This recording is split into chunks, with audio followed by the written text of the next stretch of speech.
तो आइए दोस्तों, अब हम बढ़ते हैं आगे और देखना स्टार्ट करते हैं प्रश्नावली 1.1 को। इसमें हम देखना स्टार्ट करेंगे क्वेश्चन नंबर 5 को। तो मैंने 4 क्वेश्चन आपको समझा दिया था पहले। अगर आपने नहीं देखा हुआ है तो आप जा करके पिछले वाले जो वीडियो है हमारा, उसमें जाकर आप देख सकते हैं। तो देखिएगा, क्वेश्चन 5 हमारे सामने है, बोल रहा कि -1/3 इंटू, ये ब्रैकेट में है, 1/2 प्लस 1/4 इक्वल टू, फिर यहाँ पर ब्रैकेट लग गया, -1/3 इंटू 1/2 प्लस ब्रैकेट में -1/3 इंटू 1/4 के रूप में कौन सा गुणधर्म है। तो ये जो हमारे पास है दिया हुआ है, इसमें कौन सा गुणधर्म लगा हुआ है, तो मैं आपको थोड़ा समझाता हूँ, ध्यान दीजिएगा। इस क्वेश्चन को समझाने के लिए मैंने अपने कॉपी पर इस क्वेश्चन को ले लिया, ठीक है। देखिएगा, थोड़ा साइड में देखते हैं। यहाँ पर अगर मैं आपको बोलूँ कि a इंटू, ठीक है, और इसको ऐसे ब्रैकेट में कर देता हूँ, a ब्रैकेट में b प्लस सी आपको दे दिया हुआ है, ठीक है। तो पता है आप इसको ऐसे भी लिख सकते हैं, a में b से गुणा करके लिख सकते हैं, a गुणे b हो जाएगा, प्लस a में c से गुणा कीजिए, क्या हो जाएगा, a गुणे c हो जाएगा, ऐसे करके लिख सकते हैं आप, ठीक है। तो ऐसे करके इसी चीज़ को यहाँ पर लिखा गया है, ठीक है। और ये जो गुणधर्म होता है ना, इस ऐसे करके हमारे पास जब दिया रहेगा तो हम लोग इसको बोलेंगे वितरण नियम, ठीक है। वितरण नियम ऐसे करके लिखेंगे, वितरण नियम, समझ गए बात को ना।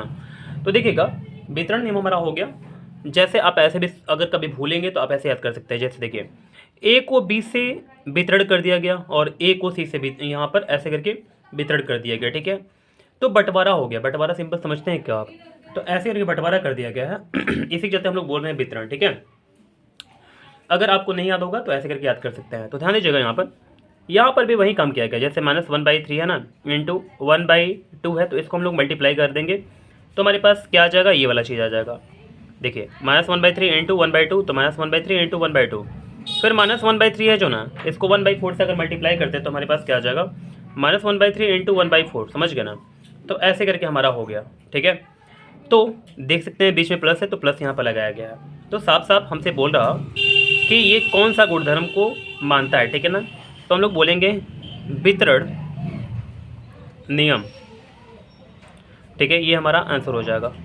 तो दोस्तों, अब हम देखना स्टार्ट करते हैं क्वेश्चन नंबर 6 को। तो देख सकते हैं क्वेश्चन हमारे सामने है, क्या -1/8 का गुणात्मक प्रतिलोम 8/9 है, ठीक है। तो हमको बताना है कि इसका गुणात्मक प्रतिलोम जो है, क्या ये 8/9 होगा, कारण सहित उत्तर दीजिए, ठीक है।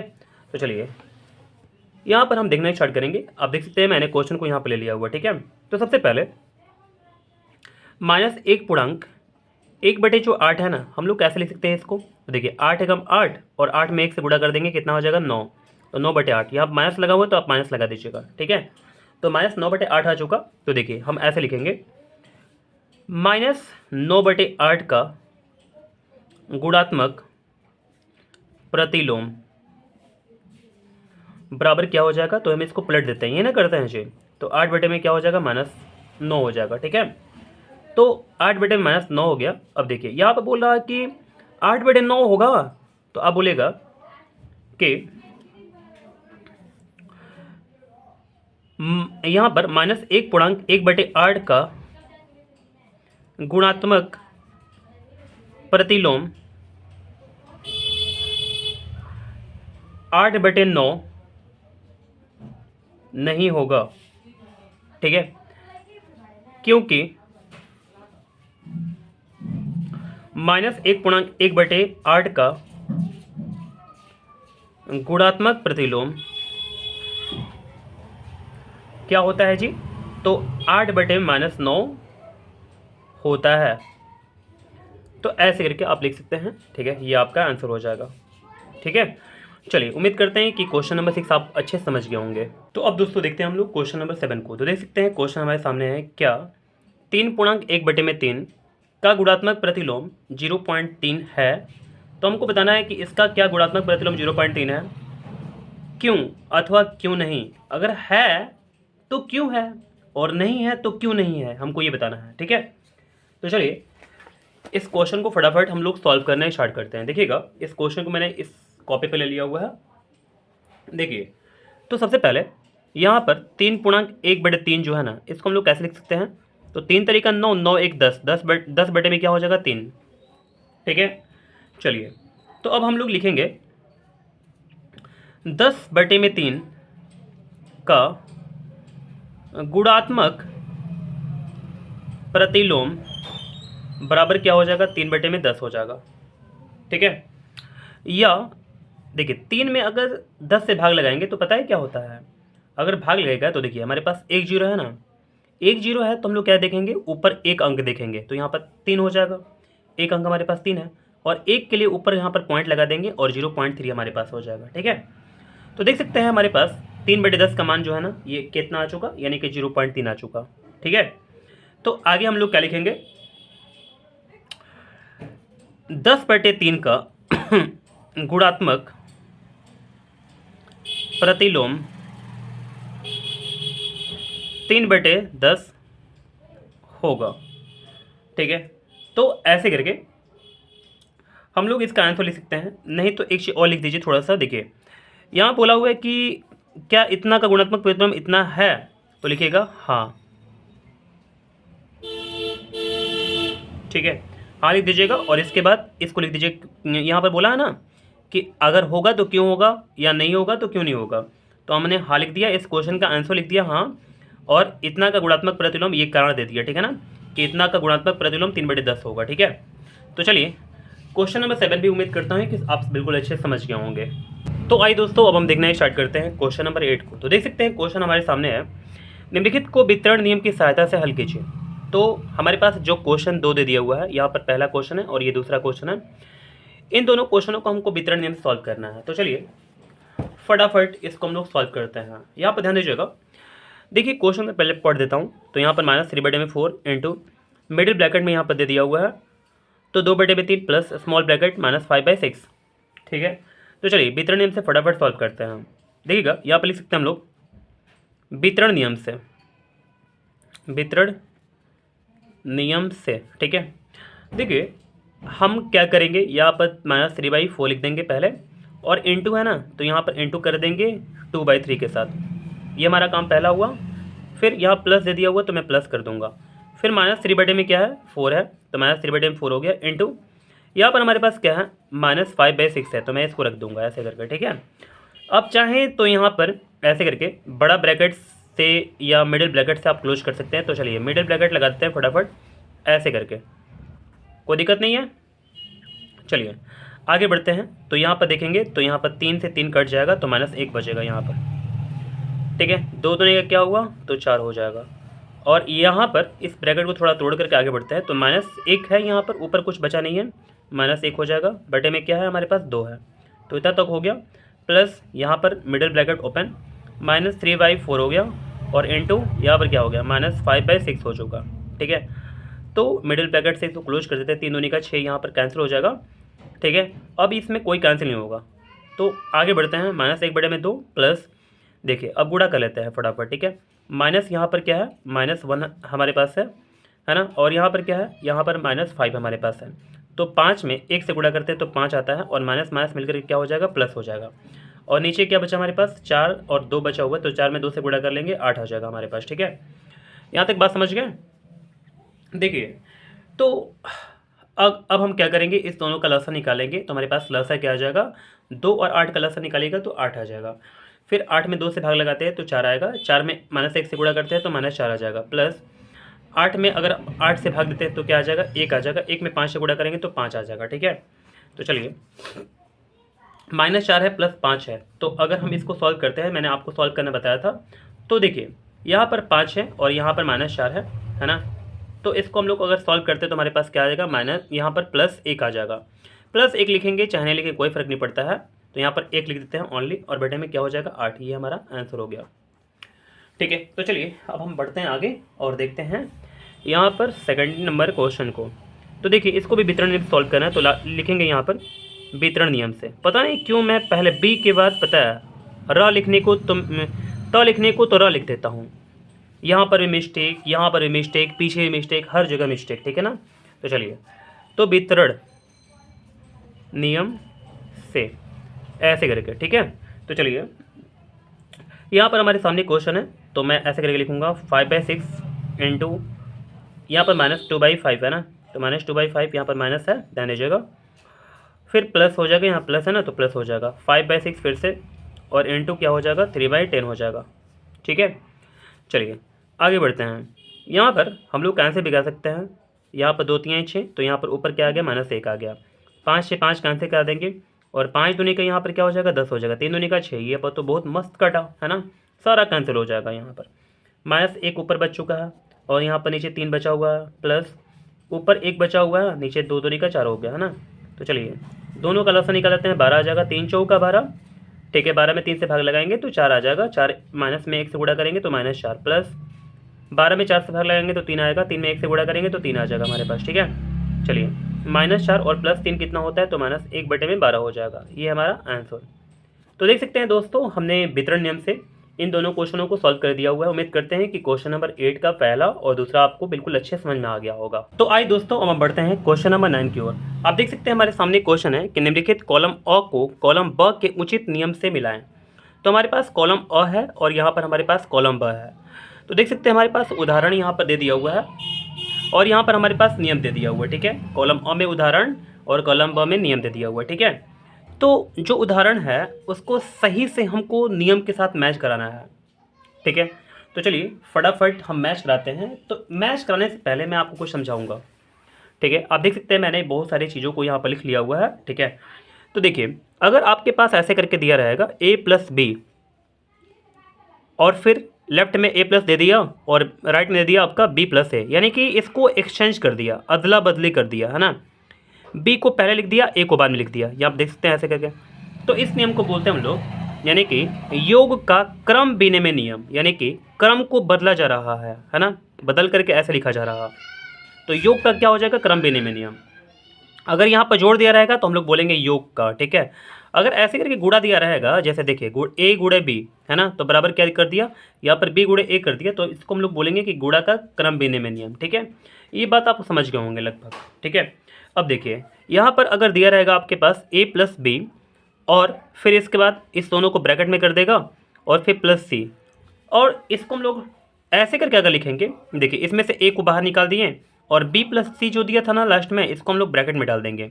तो इसको हम लोग बोलते हैं योग का साहचर्य नियम।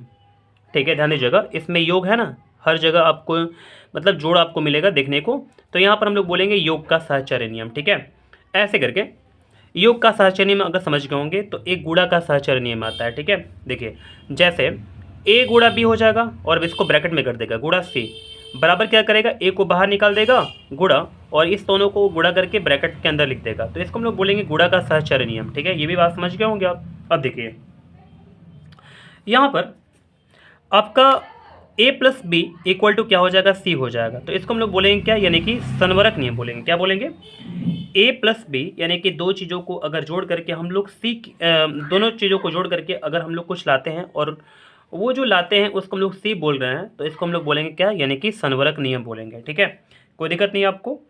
ऐसे करके देखिएगा यहाँ पर हमारे पास है a+0 बराबर हमारे पास क्या हो गया, यानी कि a हो गया। यानी कि a को अगर 0 के साथ हम लोग जोड़ देते हैं तो हमारे पास a आता है। तो इसको हम लोग बोलते हैं योज तत्समक। क्या बोलते हैं, इसको योज तत्समक बोलते हैं। और अगर a को गुणा कर देगा 1 के साथ तो यहाँ पर a आ जाएगा। यानी कि देखिए a को ऐसे चीज़ से जोड़ेगा ताकि a ही मिले, तो इसको योज तत्समक। a को ऐसे चीज़ से गुणा करेगा ताकि a ही मिले, तो यहाँ पर 1 से गुणा हो रहा, तो इसको बोलेंगे हम लोग गुणात्मक तत्समक। ठीक है, ऐसे करके अगर दिखेगा यहाँ पर तो हमारे पास है क्या, यानी कि a और ब्रैकेट में b+c। ठीक है, बराबर a, देखिए a में b से गुणा कर दिया और फिर a से c से गुणा कर दिया। तो ये तो आपको बात पता होगा, a में b से गुणा करेंगे तो a भी हो जाएगा, प्लस की जगह प्लस हो जाएगा, a में c से गुणा करेंगे a c हो जाएगा। इसको हम लोग बोलते हैं वितरण नियम। ठीक है, ऐसे करके यहाँ पर ध्यान से देख सकते हैं आप, देख सकते हैं यहाँ पर a गुणे b है जानो, ये 1 के इक्वल है। यानी कि दो संख्या को अगर हम गुणा करके 1 के इक्वल आते हैं तो इसको हम लोग बोलते हैं गुणात्मक प्रतिलोम। ठीक है, चलिए, और ऐसे करके अगर हम a और b को दो संख्याओं को जोड़ते हैं तो हमारे पास 0 आता है, तो इसको हम लोग बोलते हैं योज प्रतिलोम। ठीक है ना, यहाँ पर ऐसे करके 1 आएगा तो गुणा करके दो संख्या का, तो हम लोग बोलेंगे गुणात्मक प्रतिलोम। और अगर दो संख्या का जोड़ अगर हमारे पास 0 आएगा तो इसको बोलेंगे हम लोग योज प्रतिलोम। ठीक है, इतना अगर नियम समझ गए होंगे, बिल्कुल अच्छा से आप माइंड में रख लेंगे तो आपको कोई समस्या नहीं होगा। तो चलिए अब हम मिलाना स्टार्ट करते हैं। देख सकते हैं यहाँ पर हमारे सामने क्या है, यानी कि देखिए -1/2 + 3/4। तो इसको अदला बदली कर दे रहा। देखिए 3/4 है ना यहाँ पर, ये पहला है और ये दूसरा है, यानी कि ये पहले स्थान पर, ये दूसरे स्थान पर, तो ये इसको पहले स्थान पर कर दिया जो दूसरे पर था। 3/4 पहले स्थान पर आ गया और प्लस यहाँ पर क्या आ गया, -1/2 आ गया। तो अदला बदली कर दिया ना इसको ना, तो हम लोग क्या बोलेंगे, यानी कि ये हमारा हो जाएगा योग का क्रम बेनियम नियम। क्या हो जाएगा, योग का क्रम बेनियम नियम। तो कौन सा हो जाएगा हमारा आंसर, तो ये हमारे पास क्या हो जाएगा, योग का क्रम बेनियम नियम। क्लियर है। तो चलिए हम लोग 1 को जे के साथ मिला लेते हैं। तो देखिए मैंने यहाँ पर लिखा हुआ है, तो मैं इसको 1 को किसके साथ मिला दूंगा, जे के साथ। ठीक है, चलिए आगे बढ़ते हैं हम लोग। तो यहाँ पर हमारे पास सेकंड नंबर क्वेश्चन है, 5/6 गुणे 4/7 बराबर 4/7 गुणे 5/6। यानी कि इसको भी अदला बदली कर दिया, 5/6 को बाद में लिख दिया, 4/7 को पहले लिख दिया। ठीक है, तो इसको हम लोग क्या बोलेंगे, यानी कि गुणा का क्रम बेनियम लिखेंगे। ठीक है, तो चलिए ये हमारा आई मैच कर गया, दूसरा का आई। ठीक है, तो चलिए दूसरा का आई हम लोग यहाँ पर लिख लेंगे फटाफट। देखिए आगे बढ़ते हैं दोस्तों। तो यहाँ पर देखिए, यहाँ पर दिया हुआ -1/2 प्लस 2/5 और यहाँ पर दोनों ब्रैकेट में कर दिया प्लस 3/10 दे दिया हुआ है ना। तो इसको हम लोग बोलेंगे, इसको हम लोग बोल सकते हैं कि ये योग का साहचर्य नियम है। कैसे, देखिए ये दोनों को प्लस में किया हुआ ना, और फिर यहाँ पर प्लस में किया हुआ है, इसको बाहर कर दिया। ठीक है, तो इसको अलग निकाल दिया और इस दोनों को साथ में लिख दिया है ना। तो इसको हम लोग क्या बोलेंगे, यानी कि योग का साहचर्य नियम। तो हमारे पास योग का साहचर्य नियम कौन सा है, यहाँ पर ये वाला है ना, यानी कि H3 का H से मैचिंग करा लेंगे। ठीक है, तो चलिए 3 का हम लोग H से मैच करा लेते हैं। ठीक है ना, कोई दिक्कत नहीं है आपको। आगे बढ़ते हैं हम दोस्तों। तो यहाँ पर क्वेश्चन नंबर 4 बोला कि 1/4 प्लस 3/8 = 5/8। यानी कि A को B से अगर जोड़ते हैं और हमको मिलता है C, तो इसको हम लोग क्या बोलेंगे, यानी कि इसको बोलेंगे हम लोग संवरक नियम। क्या बोलेंगे, संवरक नियम बोलेंगे। ठीक है, तो देखिए संवरक नियम कौन सा हमारे पास है, तो ऐसे करके हम लोग चेक कर लेंगे कि संवरक नियम यहाँ पर हमारे पास F है ना। तो चलिए 4 को F के साथ मिला लेते हैं। देखिए आपको पता है सब कुछ समझ में आ जाएगा, केवल आप इसको दिमाग में रखिएगा तब आप सही कर सकते हैं, ध्यान दीजिएगा। ठीक है, तो मैं बस इतना ही बोलूँगा, थोड़ा सा इसको ध्यान से देखें तो आप फटाफट बना सकते हैं। अब देखते हैं हम लोग 5 को। तो यहाँ पर देख सकते हैं, यहाँ पर 1/4 हो गया हमारा ना, तो 5 नंबर ये हमारे पास है। तो देखिए दो चीज़ों को गुणा करके और फिर इसके बाद बाहर निकाल दिया हुआ है एक चीज़ को, तो A गुणा B और गुणा C। तो A B को गुणा में कर दिया और ब्रैकेट में कर दिया। ठीक है, बराबर क्या कर दिया, A को बाहर निकाल दिया और B और जो C है ना इसको ब्रैकेट में करके गुणा कर दिया यहाँ पर। तो इसको पता है हम लोग क्या बोलते हैं, इसको बोलते हैं हम लोग गुणा का साहचर्य नियम। क्या बोलते हैं, गुणा का साहचर्य नियम। ठीक है, कोई समस्या नहीं है आपको। इसको योग का साहचर्य नियम, इसको हम लोग क्या बोलेंगे, गुणा का साहचर्य नियम। तो देखिए गुणा का साहचर्य नियम इसमें कौन सा है, तो गुणा का साहचर्य नियम आपको यहाँ पर C में मिल जाएगा। ठीक है, तो 5 का कौन सा मैच कर गया, C। ठीक है, कोई समस्या नहीं आपको। अब देखते हैं 6। यहाँ पर देखिए अगर -5/4 है और प्लस 0 है, तो इसको अगर हम A को 0 के साथ जोड़ देते हैं तो हमारे पास क्या मिलता है, यानी कि A मिलता है। तो इसको हम लोग पता है क्या बोलते हैं, इसको बोलते हैं हम लोग योज तत्समक। तो योज तत्समक देख लीजिए, यहाँ पर हमारे पास A में है, तो हम लोग छठा का आंसर जो लिखेंगे ये A लिख देंगे। ठीक है, अब बढ़ते हैं हम लोग आगे और देखते हैं हम लोग क्वेश्चन नंबर यहाँ पर 8 को। तो देखिए A और 1 में गुणा किया जा रहा है तो हमको A मिल रहा।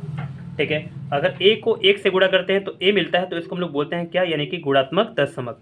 क्या बोलते हैं, A को 1 से गुणा करने के बाद हमको A मिलता है, तो हम लोग क्या बोलेंगे, इसको गुणात्मक तत्समक बोलेंगे। तो देखिए हमारे पास कौन सा मैच कर गया, यहाँ पर गुणात्मक तत्समक B नंबर। ठीक है, तो देखिए दोस्तों हम लोग B यहाँ पर मैच करा लेंगे। ठीक है, तो B मैंने मैच करा लिया। अब देखते हैं हम लोग क्वेश्चन नंबर 8 को। तो देख सकते हैं यहाँ पर हमारे पास क्वेश्चन नंबर 8 है। यहाँ पर बोला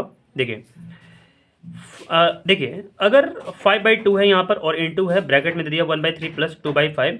तो देखिए 5/2 को 1/3 के साथ मल्टीप्लाई करने के बाद हमको ये मिला, और 5/2 को फिर से मल्टीप्लाई करने के बाद 2/5 के साथ तो हमको ये मिला। तो इसको ऐसे करके गुणा कर दिया और इसको ऐसे करके गुणा कर दिया, तो हम लोग क्या बोलेंगे, यानी कि ये हमारे पास क्या है, तो ये हमारे पास है वितरण नियम। ठीक है, कौन सा नियम है, वितरण नियम है।